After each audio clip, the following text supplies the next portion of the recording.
까지의 말씀 우리 다 같이 합독하시도록 하겠습니다. 주의 사자가 빌립에게 말라 이르되 일어나서 남쪽으로 향하여 예루살렘에서 가사로 내려가는 길까지 가라 하니 그 길은 광야라.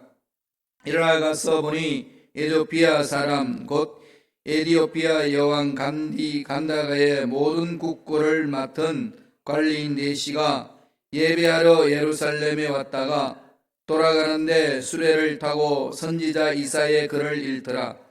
성령이 빌립더러 이르시되 이 수레로 가까이 나아가라 하시거늘 빌립이 달려가서 선지자 이사야의 글을 읽는 것을 듣고 말하되 읽는 것을 깨닫느냐? 대답하되 지도해 주는 사람이 없으니 어찌 깨달을 수 있느냐 하고 빌립을 청하여 수레에 올라 같이 앉으라 하니라. 아멘. 이 말씀으로 순종의 능력이라는 제목으로 연의 말씀을 나누겠습니다. 사람을 소개할 때는 꼭 사람 앞에 수식어가 하나씩 붙죠. 사람의 특징을 말할 때에 또 그 사람의 어떤 것을 기리기 위하여서 꼭 수식어를 하나 붙입니다. 각자의 수식어가 다 다르죠. 여러분은 어떤 수식어가 있나요? 누구 그러면은 어떤 거 있죠? 어릴 때는 이 별명으로 오기도 하고, 그렇죠? 별명으로 부르기도 하고 그랬습니다. 차범근 그러면 여러분 뭘 이렇게 생각하죠? 축구에게 황색 폭격기, 독일 가니까 황색 폭격기 차범근 범찰을 하느냐 이렇게 얘기를 했었어요. 여러분 김연아는 뭐죠? 김연아 그러면 피겨의 여왕이다 그러죠. 마이클 조던은 농구의 기재다 뭐 이러면서 이렇게 나름대로 이렇게 붙지요, 그죠? 그 사람을 이렇게 이야기할 때는 꼭 그 사람 앞에 어떤 수식어를 붙여서 얘기를 합니다. 신약 성경에는 그런 사람이 있죠. 사도 바울 그러면 뭘까요? 바울 그러면 사도, 위대한 사도 이렇게 얘기를 합니다. 스데반 하면 뭐가 떠오르죠? 순교자, 순교자 스데반. 요한 그러면 어떻게 되죠? 침례자, 침례하는 요한. 아니면 이제 밤모섬에서 요한 계시록을 받은 자 등등 어떤 그 사람의 특징을 드러내는 수식어가 붙곤 합니다. 오늘 사도행전 8장을 보니까 이 사마리아에서 또 유대 지역에서 열심히 전도했던 사람에게 이름을 붙였습니다. 7 일꾼들 중에 한 사람인 빌립 전도자. 사도행전 21장 8절에 보면은요, 빌립을 전도자 빌립 이렇게 이야기를 합니다. 사도행전 1장 8절에 주님이 약속하시기를 성령이 너에게 임하시면 권능을 받고 예루살렘과 유대와 사마리아 땅끝까지 이르러 내 정인이 되리라 그렇게 되어 있지 않습니까? 그럼 지역적으로 보면은 예루살렘과 온 유대, 사마리아와 땅끝까지 세 영역으로 묶어놨어요. 조금 크게, 좀 더 좁게 하면 네 영역으로 예루살렘 중심이 있고, 그 다음에 그 주위에 있는 것이 유대 지역이고, 그 다음에 이웃에 있는 사마리아 지역이고, 땅끝까지 그런 단계별로 되어 있는 거죠. 유대와 예루살렘과 유대를 묶으면 하나의 영역. 예루살렘에 성령의 기름 부심이 있을 때 위대한 역사가 나타난 거죠. 정말로 위대한 역사가 일어났습니다. 그래서 그들이 성령 체험하고 능력 사역을 하면서 나가지를 못했어요. 바깥으로. 그때에 짠하고 나타나서 여러 사람들로 하여금 나갈 수밖에 없도록 만든 사람이 있지요. 사탄이 동료해서 왕을 세워서 이 사람들로 하여금 핍박받게끔 그렇게 이렇게 많이 해나가죠. 그런 중에 유대교의 핵심 멤버였던 사울이라는 사람. 그런데 이제 히브리 말로 하면 사울이고 그리스 말로 하면 바울인데, 바울이 예수 믿는 사람을 잡아서 감옥에 집어넣는 거죠. 핍박했던 이유는 딱 한 가지입니다. 예수를 그리스도라고 고백하기 때문에. 예수가 그리스도입니다라고 고백하는데 왜 그를 핍박했을까요? 십계명 때문에 그런 거죠. 십계명의 1계명 나 외엔 다른 신을 두지 말라, 우상을 만들지 말라, 내 이름을 망령되이 일컬지 말라라고 했는데 인간 예수, 팔레스타인에 살았던 인간 예수를 그리스도다라고 고백합니다. 그리스도가 뭔데요? 기름 부음 받은 자 메시아를 더 구체적으로 나아가서 얘기하면 하나님, 인간 예수를 하나님으로 고백하는 거죠. 인간 예수를 하나님 고백하는 것을 듣는 유대인들은 듣는 것 자체가 불경스럽습니다. 그래서 초대 교회에 그렇게 신앙 고백하는 사람들을 다 잡아서 감옥에 넣고 핍박을 했습니다. 스데반이 복음을 전하다가 그렇게 돌 맞아 죽었어요. 스데반은 그렇게 순교를 당했지 않습니까? 그때 돌 맞아 죽을 때에 당연하다고 생각한 사람이 있었는데 누군가 하면은 사도 바울이 그게 있었습니다. 다메섹 도상에서 예수를 만나기 전에 바울의 상황은 유대교의 골수 분자이기 때문에 스데반이 죽는 것이 당연하다. 그렇게 생각을 했어요. 그러고 나서 예루살렘에 있던 일꾼들이 뿔뿔이 다 흩어집니다. 핍박 때문에. 사도행전 1장 8절의 말씀이 실천되는 거죠. 다 흩어지는 거죠. 흩어지는데 빌립은 어디로 나가죠? 사마리아 성으로 갑니다. 사마리아까지 복음이 전파되는 거죠. 그 사마리아 성에 빌립이 갔을 때요, 불모지였는데 성령이 놀라운 기름 부으심이 일어났습니다. 사마리아 성 전체가 뜨거워지는 거죠. 어마어마하게 뜨거워졌습니다. 그런 상황 속에서 일어난 모든 사건들을 오늘 8장에서부터 출발합니다. 먼저 8장 26절 다 같이 볼까요? 하나님이 그렇게 성령의 기름 부으심을 입고 나서 하나님 일을 감당하는 빌립에게 하신 말씀이에요. 다 같이 읽습니다. 주의 사자가 빌립에게 말라 이르되 일어나서 남쪽으로 향하여 예루살렘에서 가사로 내려가는 길까지 가라 하니 그 길은 광야라. 갑자기 사마리아에서 막 부흥성이 일어났어요. 놀라운 역동적인 역사가 일어났는데 성령이 불러가지고 여기서도 부를 때라 이게 아니고 가라, 떠나라, 떠나라고 이야기를 합니다. 가봤더니 예루살렘에서 가사로 내려가는 길까지 가라 라고 명령을 따라서 갔더니 그 길은 무슨 길이라는 거죠? 광야라. 사람을 구경할 수 없는 지역으로 보냅니다. 이럴 때에 빌립이 이걸 이해하기가 쉬웠을까요? 그렇겠죠? 어렵죠? 상황이 아니지 않았습니까? 상황은 오히려 사마리아에 있는 게 좋은 건데 왜 빌립보로 이렇게 사마리아를 떠나서 가라고 그랬을까요? 29절 보세요. 그 29절에 누가 그 말씀을 하시는지 구체적으로 설명을 합니다. 다 같이 읽습니다. 성령이 빌립더러 이르시되 이 수레로 가까이 나아가라 하시거늘. 빌립은 성령 충만함을 체험하고 성령 인도하시는 대로 사마리아성에 가지고 복음을 전하니까 위대한 역사가 일어났습니다. 어마어마한 역사가 일어난 거죠. 막 일어나는데 성령이 말씀합니다. 말씀하시니까 그 말씀한 대로 간 거죠. 갔는데 무슨 일이 일어날는지 전혀 알지 못합니다. 그렇지만 빌립은 그냥 순종하는 거죠. 그냥 순종하는 겁니다. 여기에 우리 오늘 말씀을 통해 가지고 저와 여러분 신앙생활 어떻게 될 것인지 방향을 잡아야 된다는 것을 볼 수 있습니다. 하나님 어떻게 살아야 되는지, 하나님 앞에서 이 험악한 이 시대에 우리가 어떻게 삶을 살아내야 되는지, 정말 지금 세상이 막 혼란스럽잖아요. 코로나19로 인하여서 경제 문제, 정치 문제, 여러 가지 문제에서 지금 뒤흔들려 버렸습니다. 회사 다니는 사람이 월급 나오니까 먹고 살 수 있지만은 일용직 노동자들은 일을 못합니다. 시장에서 장사하시는 분들도 사람이 안 오는데 어떻게 일을 합니까? 그러니까 지금 당장 힘든 것이 먹고 살기가 어렵다는 거예요. 아우성입니다, 지금. 이런 상황 속에서 지금 우리는 어떻게 해야 될까요? 이게 저와 여러분들이 정말로 우리가 직접 접하는 건 아니지만은 우리 삶 속에 충분히 일어날 수 있는 가능성이 일들이지 않습니까? 자, 이런 문제들이 일어날 때 어떻게 돼야 할까? 오늘 말씀드려서 가르쳐 주시는 것은 순종하라는 거죠. 빌립은 사마리아 성에 놀라운 역사가 일어날 때 성령이 말씀하시니까 순종합니다.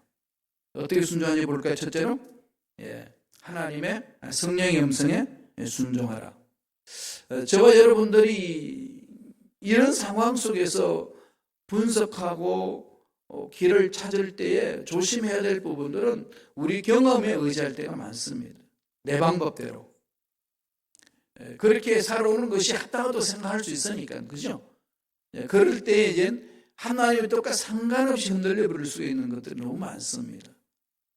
이럴 때는 매 순간 오늘 빌립을 좀 생각했으면 좋겠어요. 환경 좋아요. 좋은 곳이 있습니다. 여기에 조사하면 여기 있겠습니다. 할 수 있을 만큼의 놀라운 역사가 일어나는 그 상황 속에서 하나님이 빌립을 부릅니다. 떠나라. 가서 가보니까 광야입니다. 이 잘못 들었나? 내가 잘못 왔나? 이 뭐 별별 생각 다 들지 않겠습니까? 그럼에도 불구하고 빌립은 성령이 인도하는 대로 그냥 묵묵히 갑니다. 묵묵히 가는 그 길목에 하나님이 큰 그림을 그리고 있다는 것을 오늘 말씀을 통해서 가르쳐 줍니다. 저와 여러분 인생에 있어서 묵묵히 가는 그 길에 내가 순간순간 바라볼 때 이게 도대체 무슨 일인가 이해되지 않는 상황 속에서 하나님은 큰 그림을 그리고 계신다는 것. 우리 인생에 큰 그림을 그리고 계신다는 것. 그 속에 들어가기 위해서는 우리는 딱 한 가지 얻는 길은 뭘까요? 순종. 성령의 음성에 순종하는 것. 성령이 주권적으로 이끄시는 거죠. 성령이 이제 우리를 인도해 주시니까 맡기고 나아가는 것. 이 훈련이 정말로 필요하지 않겠습니까?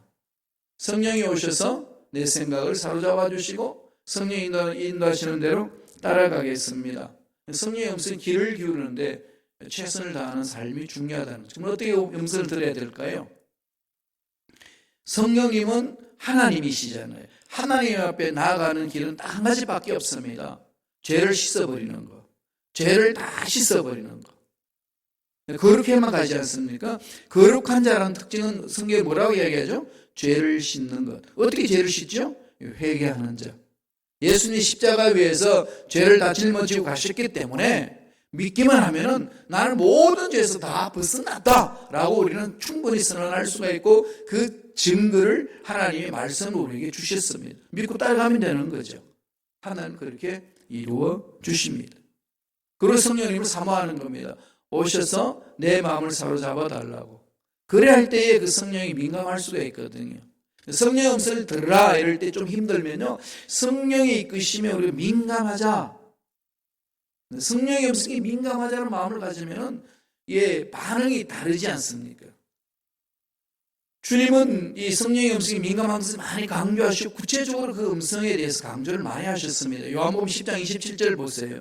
자막을 통해서 한번 볼까요? 다 같이 읽습니다. 내 양은 내 음성을 들으며 나는 그들을 알며 그들은 나를 따르느니라. 가장 중요한 것은 교회 공동체에서 주님의 음성을 듣는 게 중요하죠. 목사님도 주님의 음성을 들어야 되고 여러분들도 주님의 음성을 듣는 곳에 그 음성에 모두 순종하는 거죠.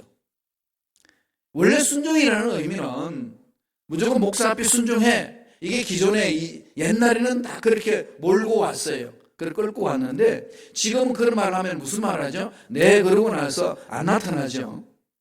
네, 자기 생각대로 그냥 움직이지 뭐 대항하지 않아요. 옛날에는 막 이렇게 막 그걸 거부하기도 하지만 요새는 슬그머니 그냥 빠져버리잖아요.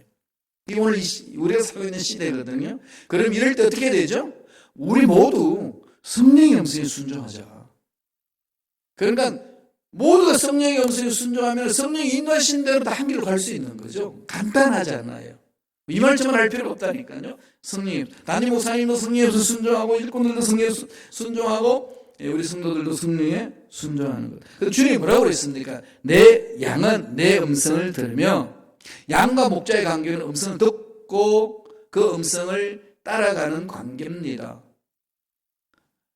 주님이 나의 목자고 나는 주님의 양이다라면은 주님의 음성을 듣는 것은 신비주의에 빠진 자가 아니고 신비로운 일을 경험하는 것이 아니고 가장 신앙생활에서 기본 생활을 갖는다는 거예요. 그럼 역으로 말해서 그 주님의 음성, 목자이신 음성을 못 듣는다 이것은 뭘까요? 당연한 게 아니고 신앙에 문제가 있습니다. 이 문제의식을 가지셔야 돼요. 이거 문제의식 안 가지면 안 돼요. 그러면 성령의 음성을 어떻게 듣습니까? 주님의 음성을 어떻게 듣습니까? 이 문제에 있지 않겠어요? 문제 제기가 나오는 거죠. 주님이 여러 군데서 말씀해 주셨어요. 마태복음 6장 33절에 보면 주님이 뭐라고 그러시죠? 너희는 먼저 그의 나라와 그의 의를 구하라. 그러면 모든 것이 더 넘치도록 주어라. 마음을 다 하나님께 집중하는 거죠. 예수님께 집중하는 겁니다. 그러면 내 마음속에 잔잔하게 내 마음속에 확신으로 오거든요. 어떤 일에 대해서 평안으로 오고 기쁨으로 오고, 그리고 주님의 뜻은 일관성 있게 쭉 나가는 겁니다. 주님이 그렇게 해서 우리를 이끌어 주셔요. 이것은 훈련해야 되는 거죠. 훈련해야 됩니다.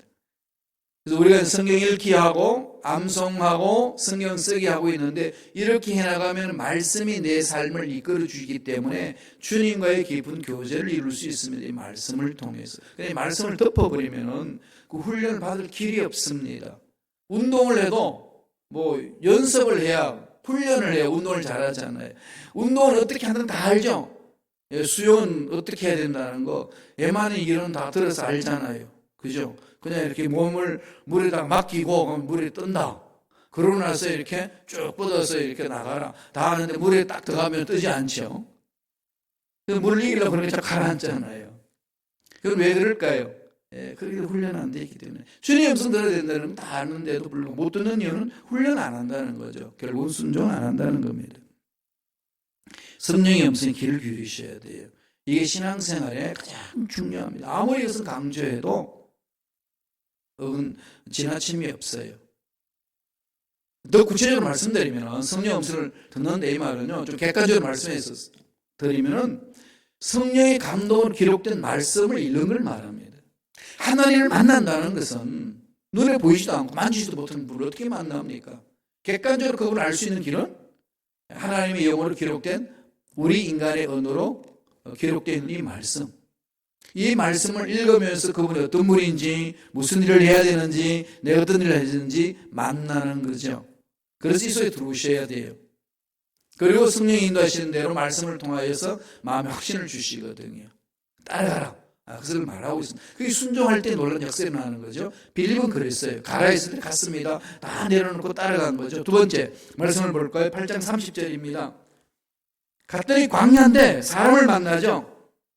네시의, 이디오피아의 네시를 만나게 됩니다. 다 같이 읽겠습니다. 빌립이 달려가서 선지자 이사야의 글 읽는 것을 듣고 말하되 읽는 것을 깨닫느냐 물어보는 거죠. 이 네시가 예루살렘 갔다가 자기 이제 고향으로 돌아가는데 광야였어요. 광야길을 가는데 그 사람을 만납니다. 사람 구경하기 어려운 그 상황 속에 한 사람을 보는 거죠. 그럴 때는 성령이 말씀하시죠. 그 사람한테 가라. 가봤더니 그 네시가 구약 성경을 읽는데 이사야 글을 읽습니다. 그런데 그 이사야 글이 무엇인지를 모르는 거예요. 읽기만 하는 거죠. 그래서 빌립이 가가지고 설명을 해줍니다. 그 모든 관계는 성령이 주관한다는 거죠. 8장 35절을 한번 보실까요? 사도행전 8장 35절 다 같이 읽습니다.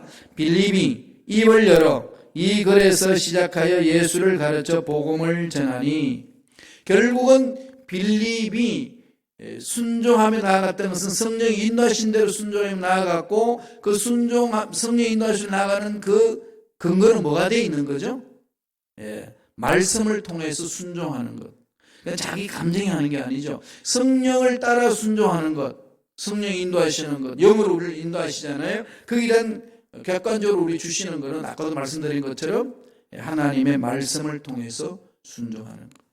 그럼 말씀을 읽을 때에 하나님이 나에게 주신 말씀이라면 그 말씀을 내 마음판에서 새겨놓고 그 말씀을 따라가는 거죠. 그래서 두 번째로 오늘 빌립이 순종하는 것은 말씀을 통해서 순종하는 그것을 우리에게 보여줍니다. 그래서 말씀을 찾아서 마음판에 새기셔야 되고, 그 말씀을 통하여서 깊이 묵상하고 그 말씀이 인도하는 대로 따라가는 거죠. 가라면 가고 쓰라고 그러면 쓰는 것. 이런 훈련을 있을 때에 그 속에 하나님 놀라운 역사를 일으켜 주신다는 겁니다. 이디오피아 내시로 이야기를 했어요. 단다게로 불리는 여왕의 모든 국고를 만난다. 요새 말로 말하면 재정부장을 말하는 거죠. 재정국장. 재정을, 한 나라의 재정을 다 담당하는 사람. 그런 고위관직이잖아요. 고위관직이 예루살렘 갔다가 제사 드리고 이방인인데 그 유대교에 대한 하나님의 말씀에 관심이 있어서 예루살렘에 갔다가 고향으로 돌아가는 길목에서 이사야 글을 읽습니다. 하나님은 그 사람을 주시한 거죠. 그러니까 사마리아에서 열심히 사역하고 있는 그 빌립을 부릅니다. 불러서 지시할 곳으로 가라. 가가지고 뭘 듣죠? 하나님의 말씀을 듣습니다. 그래서 그 말씀을 풀어주는 거죠. 말씀을 풀어주면서 말씀이 있는 대로 순종하게끔 길을 열어줍니다. 이게 지금 저와 여러분들 모두 하는 것도 아니겠어요. 결국은 지금 두 가지 중에서 우리에게 강조하는 게 뭘까요? 교회 공동체는 성령 중심이고 또 하나는 말씀 중심입니다. 그래서 성령의 한 축과 말씀의 한 축입니다. 이건 수레바퀴, 양수레바퀴 같아요. 동전이 양면 같고 이건 뗄래야 뗄 수 없는 관계거든요. 그래서 성령이 인도하시는 것을 말씀을 통해서 확정하고 그리고 그 말씀을 마음판에 새기면 말씀의 약속에 의지하여 성령의 인도함을 받고 이게 서로 상호 보완적으로 순환고리가 됩니다. 그래서 늘 말씀을 마음판에 새기면 객관적으로 우리가 순종하는 것이 무엇인지 안다는 거죠. 빌립이 갔어요. 이사야 글을 읽는 것을 보고 묻습니다. 뭐라고 묻지요? 무슨 말인지 아느냐? 물어봤더니 그 내시가 무슨 말을 했냐면은 지도해 주는 사람이 없으니 어떻게 알 수 있겠습니까? 빌립은 질문을 했고 내시는 궁금한 것을 질문한 내용을 답해 주기를 기다리고 있었던 거죠. 그 내용이 무슨 내용이냐면은 이사야서 52장에 나오는 말씀에 52장에서 53장에 나오는 말씀. 메시아가 고난을 받아서 이 땅에 오시면 고난을 받는 메시아다. 그래서 그 메시아가 이 인류를 다 구속하실 것이다. 그걸 예언해놓은 말씀이에요. 그 말씀을 읽는데 내시가 그걸 읽어내지를 못하는 거죠. 무슨 말인지. 자기 그 언어를 이해할 수 있는 언어로는 읽겠는데 내용이 안 들어오는 겁니다. 사도행전 8장 32절에 이렇게 설명을 합니다. 한번 읽어보실래요? 다 같이. 32절, 33절, 사도행전 8장 32절, 33절 내용. 다 같이 읽겠습니다. 시작. 읽는 성경 구절은 이것이니 일러서되 그가 도살자에게로 가는 양과 같이 끌려갔고 털 깎는 자 앞에 있는 어린 양이 조용함 같이 그의 입을 열지 아니하였도다.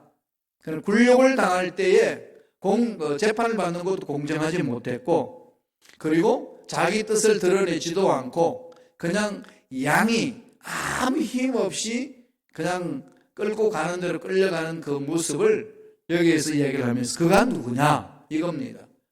이건 그 당시에 선지자들이 그렇게 사람들한테 시달리는 모습을 이야기를 하고 있는 건지 무슨 말인지를 몰랐던 겁니다. 거기에 대해서 성령의 인도함을 받고 빌립은 풀어줍니다. 이 빌립이 누군지 아시죠? 초대교회에 성령 충만을 받고 집사가 아니라 일꾼을 세우잖아요. 교회 일꾼. 사도 말고. 사도들이 일을 한 게 아니고요. 주님의 제자인 사도들이 한 게 아니고 초대교회 형성하면서 은혜 받은 일꾼들이 부름을 받아서 일을 했는데 그중 스데반은 순교를 당하고 빌립은 성령 충만함으로 사마리아성 가서 위대한 역사를 일으켰던 겁니다. 그래서 이걸로 시작하여서 예수를 가르쳐 복음을 전하니 그럼 결국은 뭐죠? 성령의 음성에 순종한 그곳에는 사마리아 성의 놀란 부흥의 역사가 일어날 뿐만 아니라 하나님이 이디오피아에 대해서 새로운 역사를 쓰시기 위한 그 계획 속에 들어갈 수 있다는 거죠. 우리가 생각하기에는 낭비 같아요. 우리가 생각하기에는 효과적으로 사역하는 것에서 틀린 것 같습니다. 그런데 하나님은 그 한 사람을 통해 가지고 이디오피아에 예수 믿지 않는 그 영혼들을 살리내시고자 하시는 하나님이 계획이 있었다는 거죠. 우리는 성령의 음성을 따라서 이런 데 집중해야 된다는 겁니다.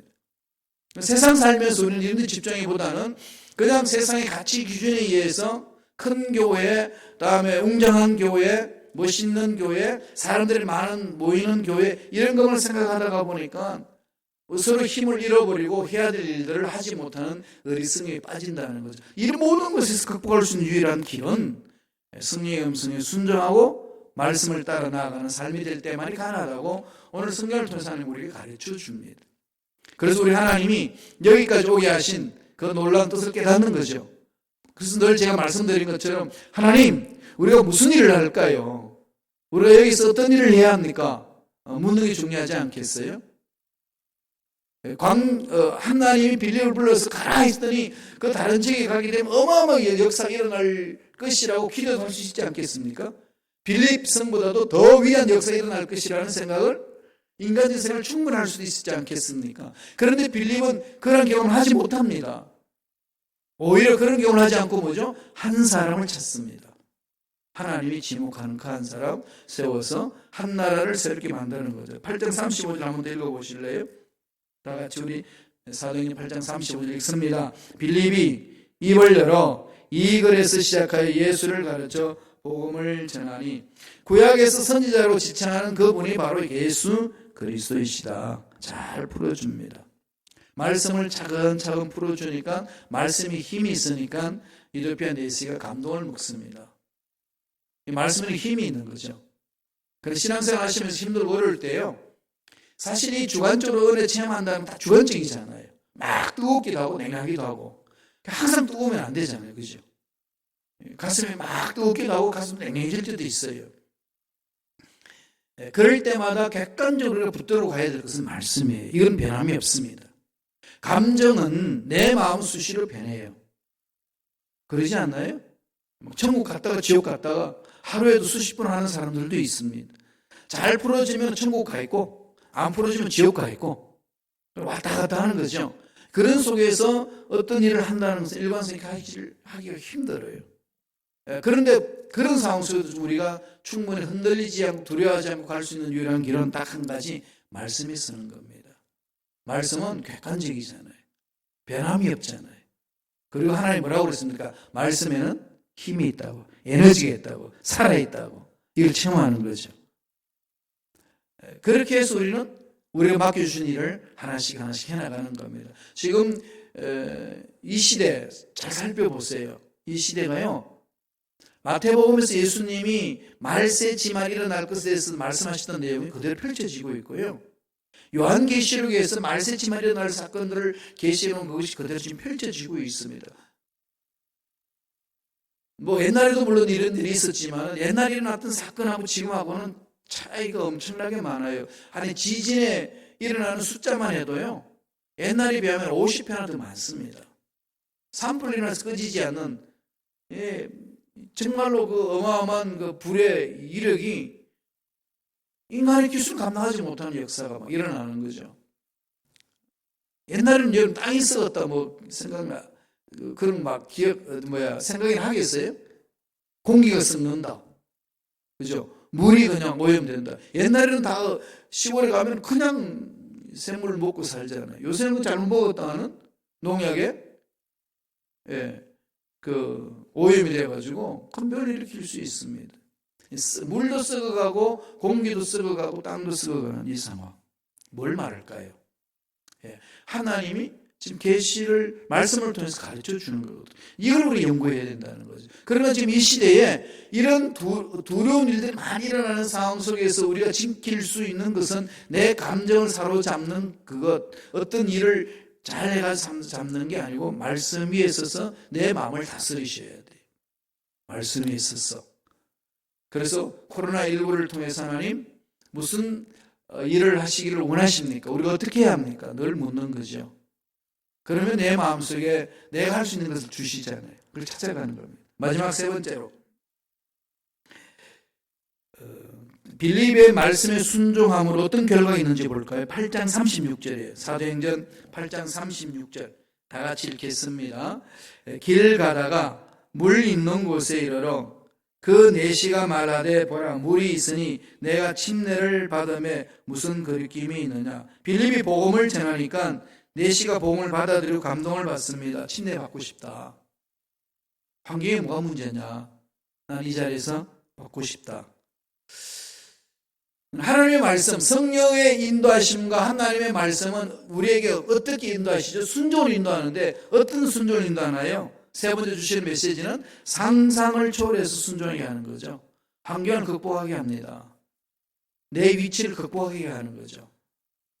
세상 의술로 안 된다는 그 병이 하나님 이 방법 저 방법을 통해서 치유해 주시는 그 은혜를 맛볼 수 있다는 겁니다.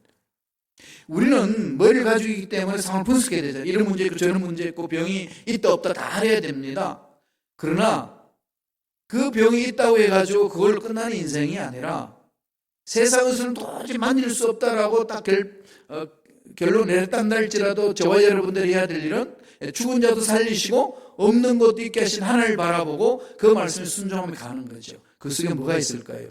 기적이 있는 거잖아요. 그걸 가르쳐주는 것이 사도 바울이 믿음이 뭐냐로 말씀하면서 아브라함이 하나님을 믿었던 그 내용들을 풀어줍니다. 그게 로마서 4장 내용이에요. 이게 저와 여러분들 오늘날 반드시 마음판에 새겨 가야 될 부분들입니다. 그래야 내 마음을 잡을 수 있어요. 이 시대를 분별할 수 있습니다. 자, 내시가 이렇게 하니까 어떤 일이 일어나는지 볼까요? 사도행전 8장 38절입니다. 다 같이 한 목소리로 천천히 읽겠습니다. 사도행전 8장 38절 이에 명하여 수레를 멈추고 빌립과 내시가 둘 다 물에 내려가 빌립이 침례를 베풀고 환경을 초월하여 순종하는 곳 하나님의 계획이 이루어지는 것이고 뜻이 나타나는 것이고 하나님의 위대하심을 드러내는 거죠. 그래서 저와 여러분들 신앙생활에 나갈 때 성령 인도를 받는 것, 내 마음의 뜨거움, 내 마음의 소원, 내 마음의 확신, 내 마음의 기쁨, 내 마음의 평안, 말씀을 읽을 때 찾아오는 그 은혜, 그 위에 있어서 이 그대로 순종해야 되겠다. 그럼 그렇게 한번 해보세요. 환경 보지 마시고 위치 보지 마시고 그 순종 속에서 나타나는 결과는 어마어마하다는 거죠. 성령의 강조는 바로 그것을 말합니다.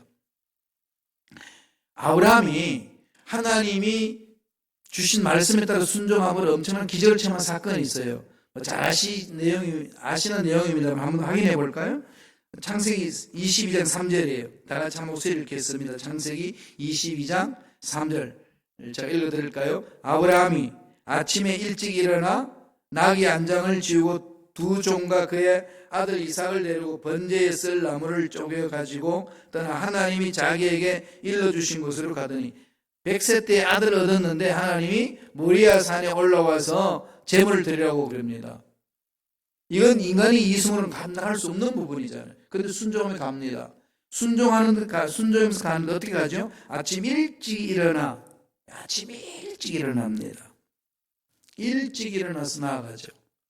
그리고 창세기 22장 4절을 보면 제3일에 그럽니다. 제3일에 아브라함이 눈을 들어 그곳을 멀리 바라본지라 3일 동안 갔다는 거잖아요. 아침 일찍 출발하고 그 다음에 계속 갑니다. 그럴 때 창세기 22장 12절에 이렇게 말해요. 사자가 이르시되 그 아이에게 손을 내지 말라 그에게 아무 일도 하지 말라 내가 내 아들 독자까지도 내가 아끼지 않았으니 이제야 하나님을 경외하는 줄을 아노라. 하나님이 그를 칭찬합니다. 누구를? 아브라함을. 너의 믿음은 나의 예비한 기적을 볼 수 있는 자가 되었다. 어떤 기적을 체험하죠? 14절에 이렇게 결론 내려줍니다. 창세기 22장 14절. 다 같이 읽어보자. 목소리 있습니다. 아브라함이 그 땅 이름을 야훼 이레라 하였으므로 오늘날까지 사람들이 이르기를 야훼의 산에서 준비되리라 하더라. 양이 준비되어 있는 거죠. 하나님의 명령에 순종하고 나갔더니 하나님이 모든 것을 책임져 주시고 준비한다는 사실을 체험을 합니다. 사업에도 마찬가지고 우리 가정생활에도 마찬가지고 자녀들 양육하는 것도 마찬가지고 우리 앞날도 마찬가지입니다. 기도하고 마음에 확신이 있고 뜨거움이 있고 소원이 있고 있을 때는 평안이 있을 때는 그냥 시행을 하는 거죠. 믿고 그 끝에 하나님이 예비하신 기적이 있습니다. 이걸 우리가 사모해야 되는 거죠. 이걸 체험해야 됩니다. 빌립은 그 일을 했다는 거죠. 오늘날 결산보고회에서 빌립이 사마리아에서 부흥성을 하다가 멈추고 광야로 간 게 무슨 열매가 있었냐? 내시 한 명 구원시킨 것. 빌립이 사마리아 성에서 수많은 부흥성을 하면서 수많은 사람들이 일어나는 그것하고 비교했을 때에 이게 그냥 저울질하게 되면은 어떤 것이 합당하냐? 우리 생각으로 충분히 그걸 판단할 수 있지 않겠어요? 근데 하나님은 그렇게 판단하지 말라는 겁니다. 그냥 성령의 음성을 따라서 가라. 그랬을 때의 역사는 위대하게 나타난다는 거죠. 그런 빌립성에서는 우리가 추정할 수 있지 않겠어요? 은혜 받은 사람이 전해서 또다시 다른 일꾼들을 세우고 그 일꾼이 또다시 다른 일꾼을 세우고 전할 수 있지만 이디오피아 내시 그 한 명은 그가 먼저 만나서 그를 올바로 풀어주지 않는 이상 어느 누구도 만날 수 없다는 거죠. 그리스도의 참된 복을 받을 수가 없다는 겁니다. 하나님은 그걸 바라보신다는 거죠. 우리가 신앙생활할 때 여기 초점을 맞춰야 됩니다. 우리 인생의 길도 마찬가지고 교회 공동체의 길도 마찬가지입니다. 순종하며 나아갈 때, 한겨울 처해서 나아갈 때에 그 속에 하나님이 예비하신 놀라운 복이 상상을 초월한 복이 저와 여러분 삶 속에 넘쳐날 줄로 믿습니다. 기도하겠습니다. 하나님 아버지 감사합니다.